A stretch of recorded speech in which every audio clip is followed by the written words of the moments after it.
Welcome back to the Deep Dive.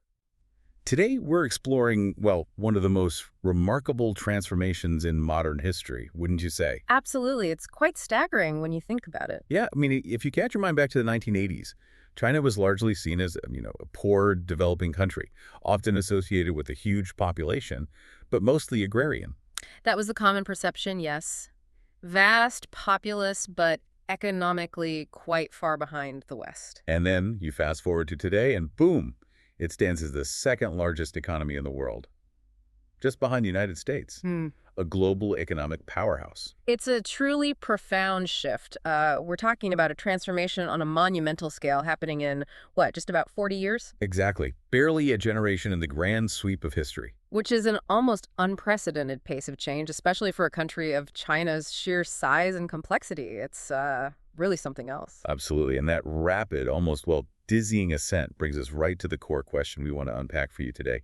How exactly did China manage to become so powerful so quickly? It's the multi-trillion-dollar question, isn't it? And one with huge implications globally. Definitely. For global economics, international relations, even, the stuff in our homes, we're here to unpack that fascinating puzzle, drawing on everything we've gathered from our sources. And the sheer scope, the global significance of this shift, it really can't be overstated. I mean, it touches practically every aspect of our interconnected world.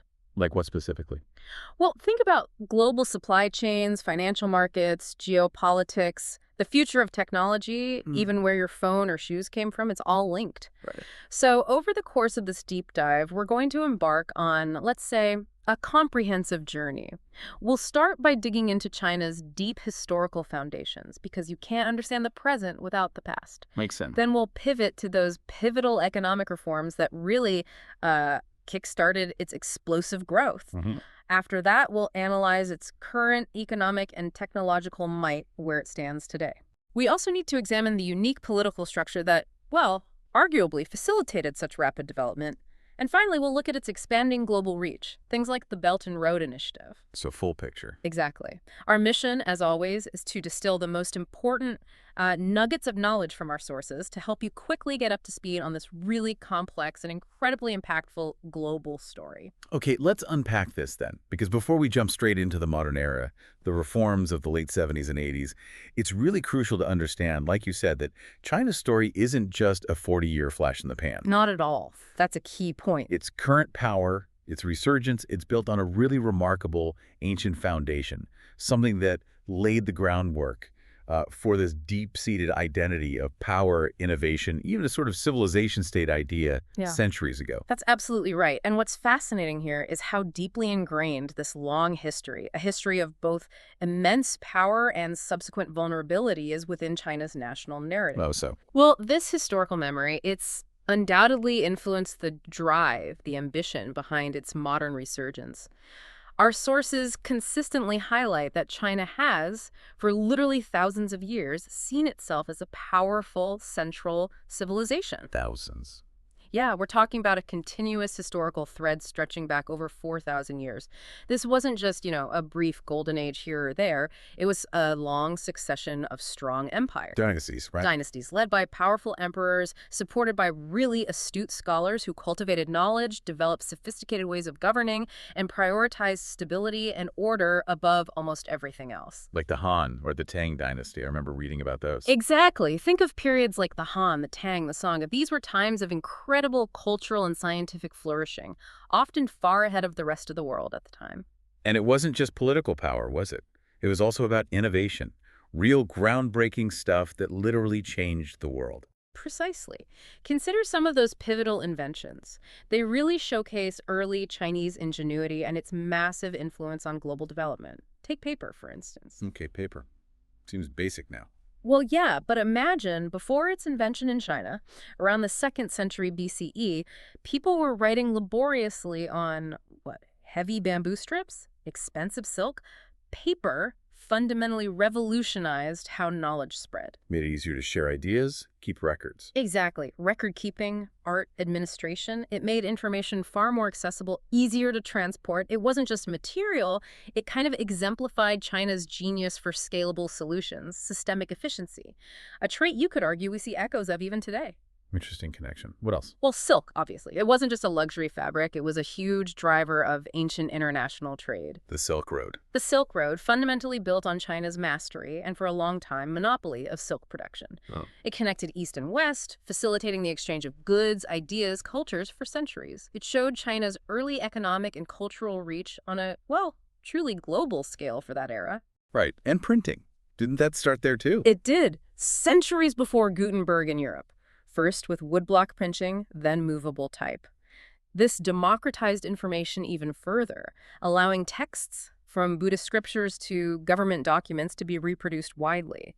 Knowledge became more available to a growing literate class. Okay, so paper, silk, printing.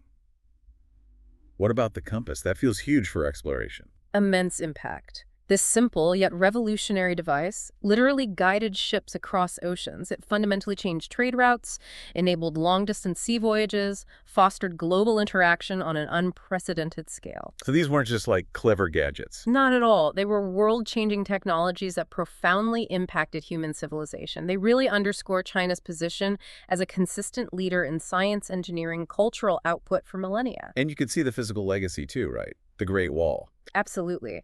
As a tangible symbol of its defensive might and a testament to that long-standing power and organizational capability, the Great Wall is just a monumental feat of engineering, built over centuries. To keep invaders out. Primarily, yes.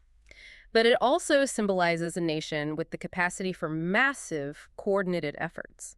A characteristic we'll definitely see reemerge in its modern development, wouldn't you say? Yeah, that ability to mobilize on a huge scale seems like a recurring theme. It does, but despite that incredible ancient grandeur, the narrative shifted dramatically after the 1800s. Right, things change. Massively. The sources show China entered what's often called the century of humiliation, a really challenging period. It faced profound internal weakness, repeated foreign invasions. The Opium Wars, things like that. Exactly. The Opium Wars, unequal treaties forced on them by Western powers and Japan, significant loss of sovereignty. Events like the Boxer Rebellion, the Sino-Japanese War, it all led to widespread poverty, social unrest, and this deep sense of vulnerability. A huge contrast to the powerful empires you were just describing. A stark contrast.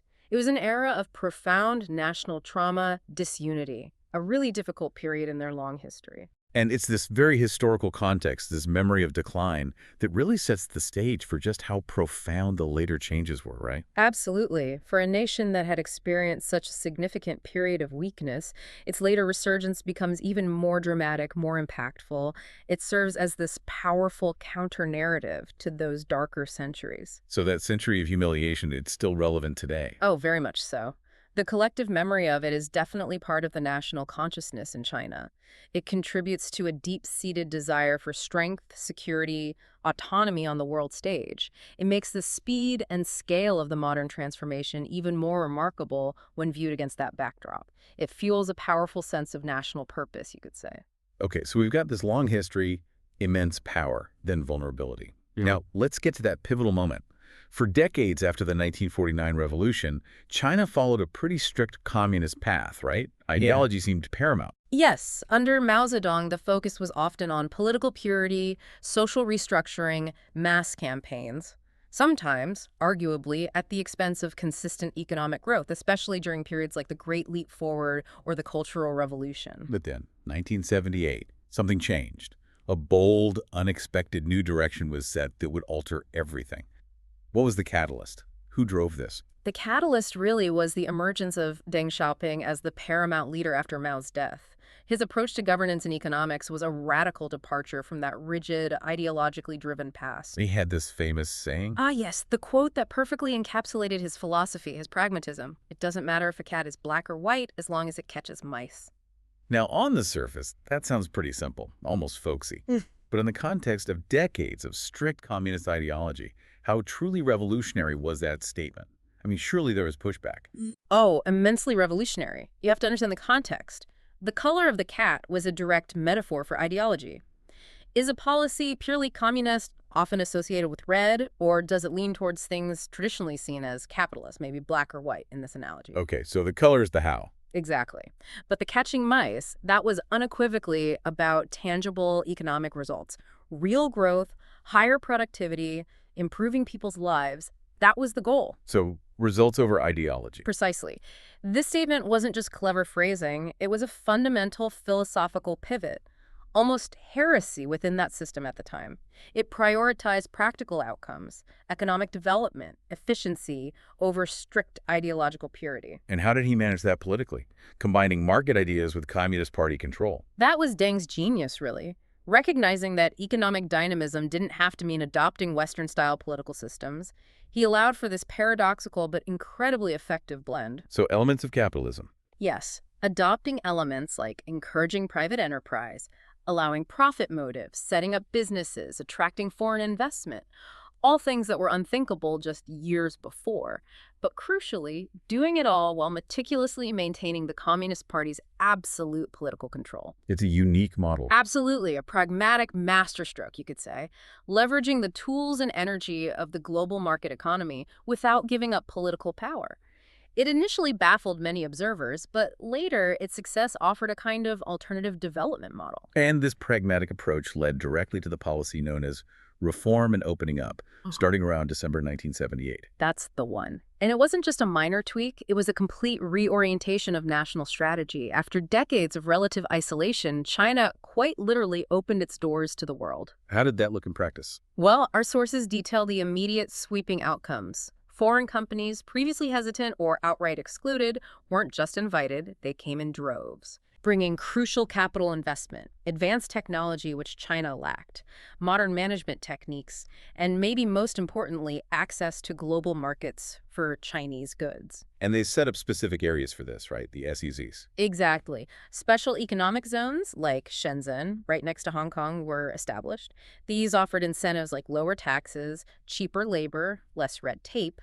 They were essentially laboratories to experiment with these market reforms before rolling them out more widely. Shenzhen's transformation is legendary, isn't it? From a fishing village to a megacity. The perfect example of the explosive growth unleashed. The impact was immediate and transformative across these coastal regions first. Factories started booming. An industrial engine was created unlike anything the world had ever seen before in terms of speed and scale. Was it just big state companies? No, that's key. It involved the rapid growth of private businesses, village enterprises, joint ventures, and agriculture changed too with the household responsibility system. What was that? Basically, land was leased back to individual farming households, moving away from purely collective farming. This gave farmers direct incentives, and food production soared. Farmer incomes rose dramatically. And the human impact. You mentioned people's lives improving. Perhaps most significant human impact. This economic explosion created jobs on an unprecedented scale.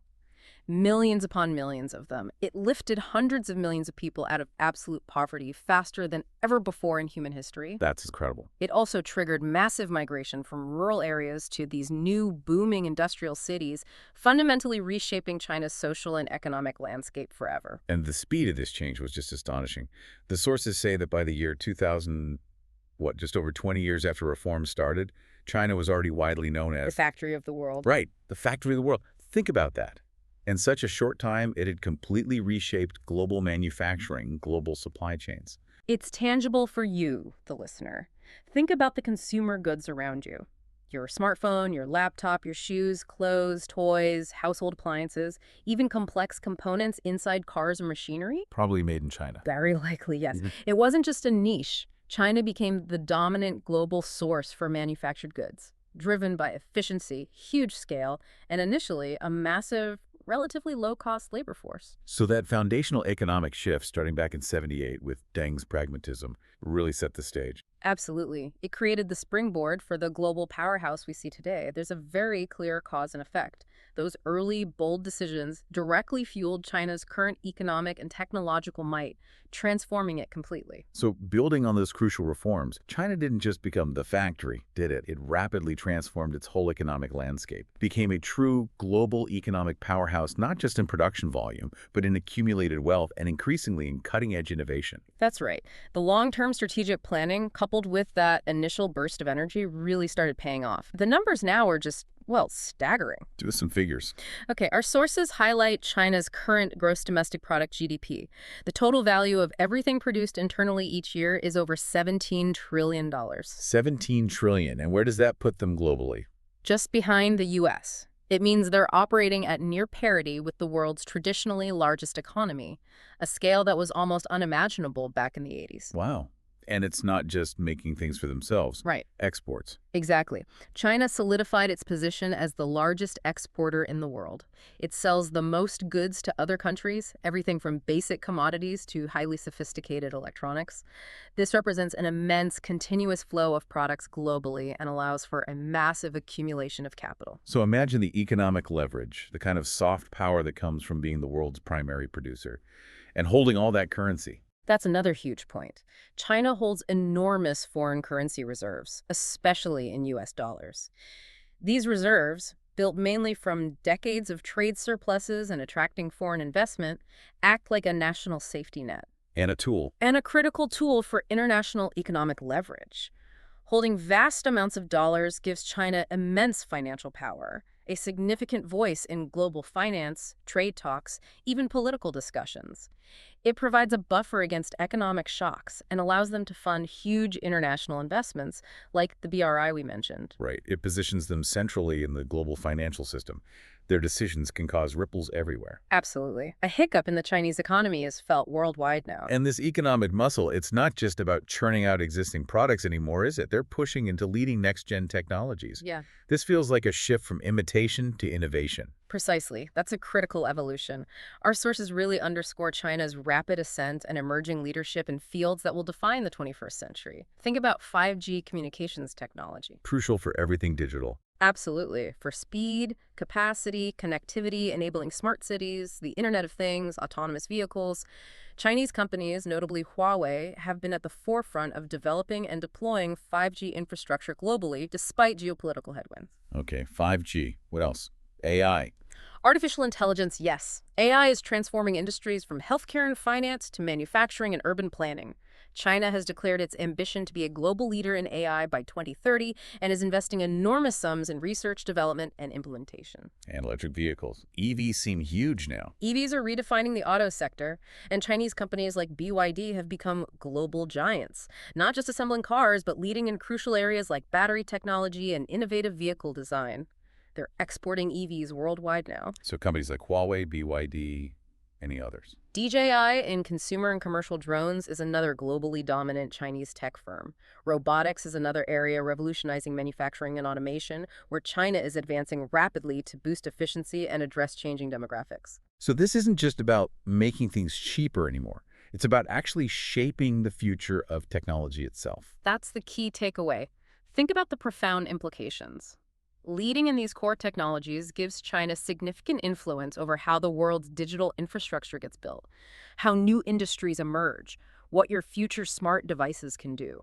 It's a strategic play for long-term global influence, not just economic dominance. And we have to touch on the military side too, right?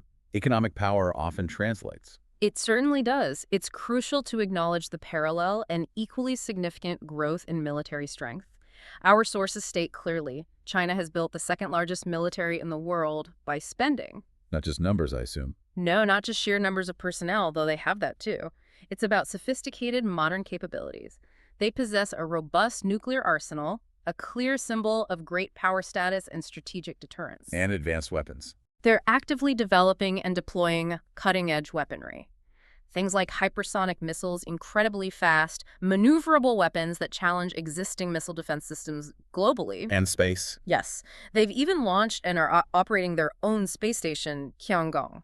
This demonstrates advanced space capabilities, which have crucial civilian and military applications. Think surveillance, satellite communications, navigation. So if you connect the dots. If you connect the dots, it's clear. Economic strength fuels massive investment and technological advancement, which in turn underpins and enables military modernization and power projection. It's a formidable combination. It creates a truly formidable combination of capabilities for China on the world stage. It allows them to project influence, secure their perceived interests globally from the South China Sea to international forums, and assert themselves as a major strategic player. So China's economic and tech power clearly fuels its military strength. But the sheer scale and speed of all these transformations, economic, technological, military, it brings us back to a fundamental question. How did a nation this huge manage to orchestrate such rapid, coordinated growth across so many fronts? Yeah, how do you steer such a massive ship so quickly? Exactly. Which leads us to a crucial and perhaps for some a controversial piece of the puzzle: China's distinct political system. What does this system mean for how power works and how decisions get made? Well, it means a fundamental difference compared to many other major nations, especially Western democracies. Our sources are very clear on the basic structure. China is ruled by one party, the Communist Party of China, the CPC. One single party in charge. Yes, that's the critical distinction. There are no multi-party elections like in the US or India or the UK where different parties compete for power and public opinion directly chooses leaders through the ballot box. So the CPC holds all the levers. Essentially, yes. The CPC is the sole governing authority, and it exercises comprehensive, centralized control over pretty much all aspects of society and government, from setting national policy down to local administration. This control extends to key sectors like major state-owned industries, the financial system, the military, and significantly, the media. And because of this highly centralized system, our sources point to a very distinct consequence. Decisions can happen incredibly fast. That's often cited as a key characteristic, yes. You don't typically see the prolonged public debates, the legislative battles, the kind of gridlock you might see in other systems due to partisan splits or powerful interest groups. The top-down unified command structure allows for potentially extremely rapid, large-scale execution of national projects and policy directives once a decision is made at the top. And there's a really compelling example of this rapid execution, right? The high-speed rail network. Ah, yes, that's a classic example cited in the sources. In just about 10 years, China built more high-speed rail lines than the entire rest of the world had combined up to that point. Just think about the logistics, the engineering, the funding, the land acquisition, coordinating all that across such a vast country. It's a truly staggering feat, and it really showcases the system's capacity for swift, massive infrastructure development when it prioritizes something. This kind of large-scale planning and execution is often managed through their 5-year plans. It's the 5-year plans, right? Setting big national goals. Exactly. They set ambitious economic and social targets, and then the state directs vast resources towards achieving them with a high degree of centralized control. This model has demonstrably allowed for that rapid infrastructure build-out and strategic planning that was absolutely essential for its economic growth. So that ability to just allocate resources, coordinate across provinces, implement long-term plans without facing significant internal political opposition, that's been a key factor. It has been a key factor in its physical transformation and its ability to quickly mobilize nationally towards strategic goals, yes. Our sources consistently point to that linkage. But, and this is the complex part, that leads us to a question for you, the listener, to really think about. What are the trade-offs here? It's a crucial question. On one hand, you see this incredible, undeniable rapid development. The ability to achieve massive national goals with remarkable speed and efficiency, building cities, lifting millions from poverty. The results are tangible. But on the other hand, our sources also consistently show that this same centralized model had led to legitimate questions and serious concerns raised by international bodies, human rights groups, and other governments. Concerns regarding? Regarding individual freedoms. Yeah. Things like freedom of speech, freedom of the press, freedom of assembly, and particularly serious concerns about human rights, such concerning ethnic minorities like the Uyghurs in Xinjiang. Plus, issues around strict media control and internet censorship, the Great Firewall. So there's a tension there. Absolutely.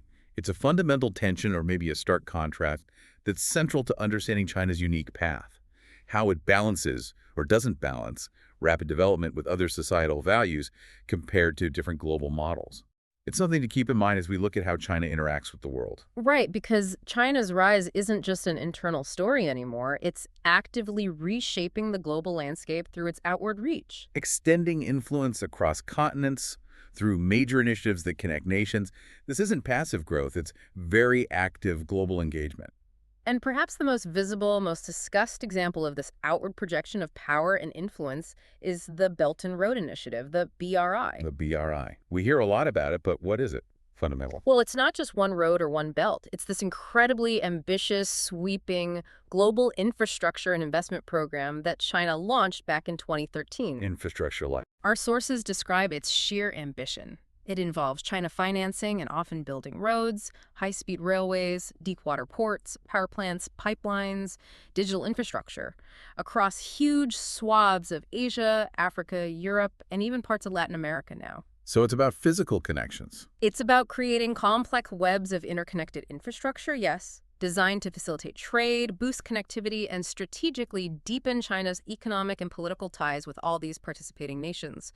It illustrates a vast geographical reach and just an immense scale of investment. Think about projects like the China-Pakistan Economic Corridor or new rail links across Southeast Asia, ports in Africa. Billions, probably trillions, being spent. Huge sums. And naturally, an initiative of this colossal scale doesn't happen without sparking widely differing interpretations and a pretty intense global debate. What are the main viewpoints? Well, our sources highlight a common external perception, especially in the West, that China is essentially using its vast wealth to buy friendship or gain significant geopolitical influence through these massive investments. Okay, leveraging economic might. Tied to that is a more critical perspective, where some observers label it debt diplomacy. Debt diplomacy, what does that mean? The argument here is that some developing nations might be offered these huge loans for BRI projects on terms they ultimately can't afford. If they struggle to repay, they could fall into a debt trap. Giving China leverage. Potentially, yes. Giving China leverage over their strategic assets like ports or railways, or even influencing their domestic or foreign policies.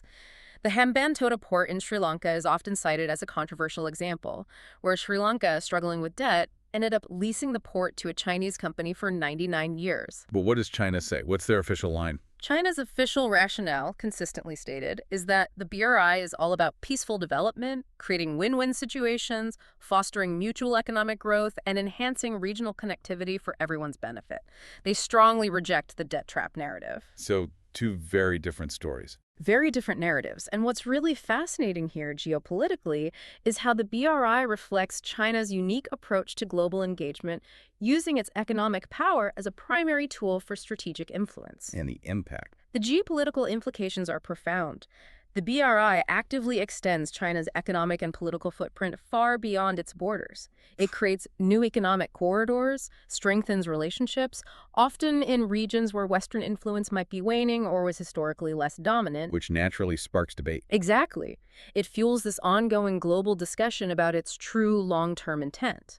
Is it genuinely mutually beneficial development? Or is it primarily a strategic play for greater global leverage and reshaping the international order? The reality is probably complex, a mix of both, varying from project to project and country to country. Okay, so we've journeyed from ancient empires and groundbreaking inventions through that century of humiliation to Deng's reforms kicking off explosive growth, the rise of a tech and military giant, the role of the political system, and now its global reach with initiatives like the BRI. It's been quite a sweep. It's a massive story to cover. Let's try and bring it all together then. Let's revisit that initial question directly for you, our listener. Why is China so powerful today? What's the synthesis? Well, based on our deep dive into the sources, it really comes down to a powerful combination of interconnected factors. There isn't one single silver bullet. Okay, what are the key ingredients? First, it skillfully combined its, let's call it ancient wisdom, like deep-seated historical identity and experience in statecraft with incredibly smart, pragmatic economic planning, particularly Deng's reform and opening up. Pragmatism meets history. Kind of. Second, it achieved truly astonishing high-speed growth through massive industrialization, urbanization, and crucially integrating itself deeply into the global economy as that factory of the world and beyond. The economic engine. Third, it maintained strong, centralized political control through its unique one-party system. Now, while controversial, this system demonstrably enabled rapid decision-making, long-term strategic planning, and the massive mobilization needed for huge projects like infrastructure build-outs. So, ancient roots, smart planning, rapid growth, and strong control. Those factors, all intertwined and reinforcing each other, created the conditions for its almost unprecedented rise on the global stage in just a few decades. But as we discussed, it's important to remember it's not a perfect picture, right? We need to acknowledge the complexities and the criticisms. Absolutely crucial for a balanced understanding. Our sources consistently remind us, alongside the economic success story, about the significant questions and criticisms raised by international observers. We mentioned freedom of speech. Yes, concerns about freedom of speech, freedom of the press, assembly, serious concerns documented by human rights organizations regarding the treatment of ethnic minorities, particularly the Uyghurs in Xinjiang, and ongoing issues with strict media control, internet censorship, the whole apparatus of information management. These are critical aspects of the story, too. They are. They're part of the larger global conversation about China's model, its values, and its trajectory. They represent a different, darker side of the equation for many observers when assessing its overall development path and its impact. Right. But despite those very important criticisms and the ongoing debates, the fundamental reality is The fundamental reality is undeniable. China has profoundly changed the world. Its economic weight, its technological advancements, its growing military power, its global initiatives. These continue to ripple across continents and industries. It will undeniably continue to shape the future for all of us. its influence is just a fact of 21st century life. It is. And that leads us to maybe a final provocative thought for you, the listener, to take away and mull over. Yep. Given this unique blend we've discussed, its incredible economic success, its cutting-edge technological drive, and the highly centralized, some would say authoritarian, political system that underpins it all, what unique challenges and perhaps also opportunities does China's ongoing rise present? Not just for governments or global institutions, but for the global order itself, and maybe even for you personally as a global citizen trying to navigate this increasingly interconnected and rapidly changing world. That's a big question to ponder. What does this shift mean for the future we'll all inhabit? We hope this deep dive has given you a clearer picture, maybe some aha moments, about one of the most significant global transformations of our time. Hopefully, it provided some useful context and insights. Keep that curiosity going, keep asking questions, and continue your own learning journey. Thanks for joining us on the Deep Dive.